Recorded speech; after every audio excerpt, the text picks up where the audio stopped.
Hey guys, Nuzzle here, and today we're back from my YouTube video. As the title suggests, I'm going to be talking about versus matchups I personally believe are underrated. Now, there are more matchups on this list I think are underrated, but I haven't brought up. That's because I just don't care about them that much. So I just didn't figure I'd throw them in here. This is basically going to finish off the trilogy of me talking about matchups. This probably won't be the last video of it realistically, but in this kind of format, maybe. If you guys want me to talk about joke matchups I really like, then maybe I'll do that. But yeah, let's just get right into the talking about the connections of the first matchup. Toichiro versus All For One is one of my favourite matchups ever, and it's definitely my favourite for Toichiro. There's also Toichiro versus Fire Lord Ozai, which isn't that popular and it is underrated, but at least it's talked about. But a matchup that I've just not seen, talked about whatsoever, is Toichiro Suzuki from Mob Psycho 100 versus Bison from Street Fighter. They are two male main villains who give their powers to others. They've got psychic powers, which is their main one. They run an underground business slash kind of evil group of sorts, and their final forms break down their bodies when they use them. I think it's pretty good, but I've not really seen it being talked about whatsoever. And next up is the only other Mob Psycho 100 matchup on this list: Aang from Avatar: The Last Airbender versus Shigeo Kageyama from Mob Psycho 100. They are two male, kid main protagonists from animated series who are pacifists yet have absolutely overpowered and bloodlusted final forms they can transform into. They reform villains just by beating them in fights. Some of them even go on to become their greatest friends and allies. They also both meet a male main villain who is a parent to one of their friends who, they previously had changed to the good side, if you want to use that term, by absorbing their power from them. Next up I have two My Hero Academia versus Naruto Shippuden matchups that I really like. The first one is Izuku Midoriya from My Hero Academia versus Rock Lee from Naruto Shippuden. They are two heroes who started off with no talent and no powers, who got super overpowered powers from a super flamboyant and mighty father figures, which make them extremely powerful, being some of the most powerful powers in the verse. And they achieved this by getting hard work, and while their strength essentially is super OP, it does break down their body, it does take hard work to acquire, yet both of them have achieved lower levels of said power compared to their mentors. Both of them would go on to become what they set out to be. Deku going from a quirkless nobody who was bullied till, he was told to kill himself, into becoming the #1 hero, and Rock Lee, a ninja without any jutsu, trained to become a ninja without any whatsoever. They also are both affiliated with the colour green, and it's by far my favourite Rock Lee matchup. If Deku did not have gone as a matchup from Hunter x Hunter, then this would be by far my favourite Deku matchup too.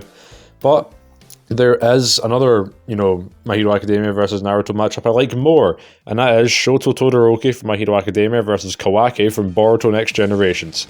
I've heard a lot of people say that Todoroki only has two good matchups, and while those matchups are good, I think honestly this is up there with them, to be honest. The connections are they are two male anime characters who are, major characters and parts of a small group of kids, as they are kids themselves. Both had abusive fathers who intentionally gave birth to them / experimented on them to make them stronger. Both seem really edgy at first, to some extent, however are much kinder at heart than you may expect. And also when Kawaki uses his karma, he gets a red mark over his left eye, and obviously Shoto has his iconic left mark over his, or a mark over his left eye, which shows the abuse that both of them went through. Both of them suffered abuse to essentially become stronger. They contrast, however, with Shoto's dad making him stronger in order to surpass himself and become the strongest hero, only to then go through arcs to apologise, become good parent, and, amend his mistakes. Meanwhile, Jigen wanted Kawaki to become stronger for his own personal gain, so he'd have a vessel to transform himself into. To make himself stronger, when it came down to it, Jigen never became a good father, ended up being killed as a result of trying to control Kawaki. Both Kawaki and Shoto are both mentored by the strongest characters in their verse, despite them being both past their peaks, being All Might and Naruto. Both of them have two very distinct colours of hair at the same time too. They also both use the colour red, fire attacks too. And they also go on to embrace the powers that the father gave them, despite absolutely hating them to begin with. They also both have brothers who come into conflict with, like, due to what happened with their fathers, like, in the past. I absolutely love this matchup. It's also debatable depending on what you take for both characters as well, so, you know, that's always good. Next is a matchup I've already talked about in the matchups that are ruined for me because they're a Stomps video, and that is Katsuki Bakugo from My Hero Academia versus Suzy from Deltarune. The gist is they are two anti-hero bully characters from a school who meet the male main character and threaten them with death constantly without actually meaning it, before eventually becoming their best friend and saving the world. There's more to it than that, but you know, that's really all there is. Next is Mario from Super Mario Bros. Versus Popeye from Popeye. This mostly just runs on vibes for me, I'm not gonna lie. You know, there are two male main characters who are super overpowered and save a damsel in distress. Also, Mario was originally intended to be a Popeye game as well. This is also another matchup, by the way, I've talked about in like matchups that are Stomps, but I love it too much for it to not be on here. It's Chara from Undertale versus Henry from Day Shift at Freddy's. It's too long an explanation, there's a lot of connections, so I suggest go checking out that video. I'll leave a timestamp to it in the description below. Next up is a matchup that I really hated at first, but I grew to really like it after I finished both series. And that matchup is Lord Boros from One Punch Man versus Madara Uchiha from Naruto Shippuden. Now, this is not the best for either character. Boros has Battle Beast and quite a lot of other options actually, they're probably better than this. And Madara of course has Aizen, but I think this matchup not only runs on vibes, but they are two male main villains of massive anime series who are both inhuman to a certain extent. They both have godlike regeneration, seek to have a fight with a worthy opponent, only to, when they die, be redeemed talking to their worthy opponent, like on their deathbed. I just really like this and I can't really explain why.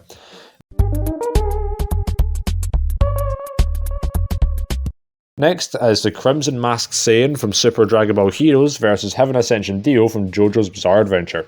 They are two main anime villains who see themselves as gods and died fighting the main characters in their main timelines, yet in this timeline they win and kill the main characters and go across the multiverse, like trying to kill more main characters. They also both come from like video games and are super overpowered compared to their canon counterparts which came from anime. I prefer this to over like Infinity Ultron versus Heaven Ascension Dio, because at least like they have pretty much the same connections, but you know, Heaven Ascension Dio versus the Crimson Masked Saiyan also has the connection of them both originating in animes but becoming video game characters when they're overpowered. Next is Link from The Legend of Zelda versus Zacian from Pokemon. They are two box art like Nintendo characters who defeated an ultimate evil years ago before coming back into the present day to kill them again via a sacred, like, very powerful sword. Not the best for Link, but it's my favourite for Zacian, and it's one of like Link's better alts. Next is my favourite joke matchup currently. It's Impostor Tenaiyo from JoJo's Bizarre Adventure versus the Impostor from Among Us. There are two villains who attempt to infiltrate and take down a ship with the rest of the innocent crew within them, both going like around killing innocents along with a helper before losing by being sent off a ship. They also both have Impostor in their name. The fact this is unironically thematic, it just makes me love this so much. Next is Red Hulk from Marvel Comics versus Dark Bowser from Super Mario Bros. It's not much to this, again, mostly vibes, but they are dark and evil main characters to already very bulky, you know, characters in the Hulk and Bowser. The Hulk and Bowser are often compared, so I think this is quite a good matchup. I do like Red Hulk versus Atrocitus, but I would be lying if I said I like this more. Next is Kid Sasuke Uchiha from Naruto Part 1 versus Kurapika from Hunter x Hunter, or just Hunter x Hunter. They are two male anime characters who are part of a group involving the kid's main male anime protagonist who they're even best friends with.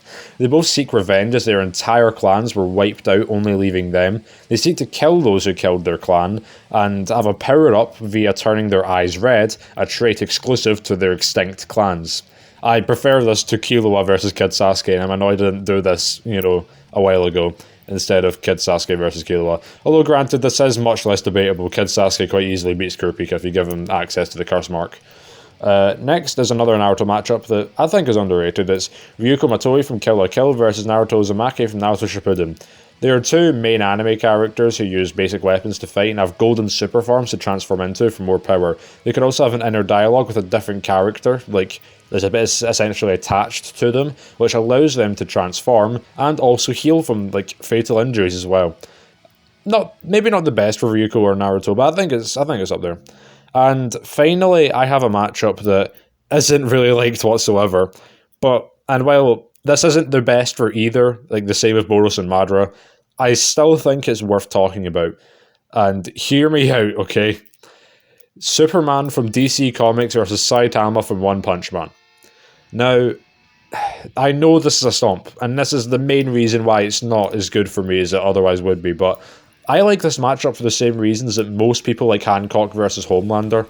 They're like two sides of the same coin. They have similarities that keep them similar, but they're so different at the same time. Superman is an alien who was brought to Earth, a man without limits who would do anything he can to save the day. He's often criticised for being a boring character who never loses, when in his past, you know, he has lost many a time and wants to, you know, save as many people as he can, and it, you know, inspires him to continue to keep on trying to save people. Saitama is a male hero who's just a regular human who wishes he had limits and did not come from a tragic backstory whatsoever. He became a hero for just entertainment and recognition and never got it as a result. Despite like being known for winning in One Punch, he hasn't always won in One Punch. He's the strongest hero on Earth and fights to find a worthy opponent to give him a good fight, rather than saving people for the betterment of, you know, saving people. Although he does also do that, it's just not his primary motive. I don't know, it's just the contrast of just Superman being Superman and Saitama being Saitama just works for me. And I know it's mostly just gonna run off like vibes again, but I just really like it. You're gonna have to use a very specific version of Superman or downplay him to even make it a close fight, but I just really like it. Of course, you can have your own opinions, I'm not gonna judge, but you know, here we are. If you enjoyed this video, make sure to like and subscribe, and I'll see you in the next video.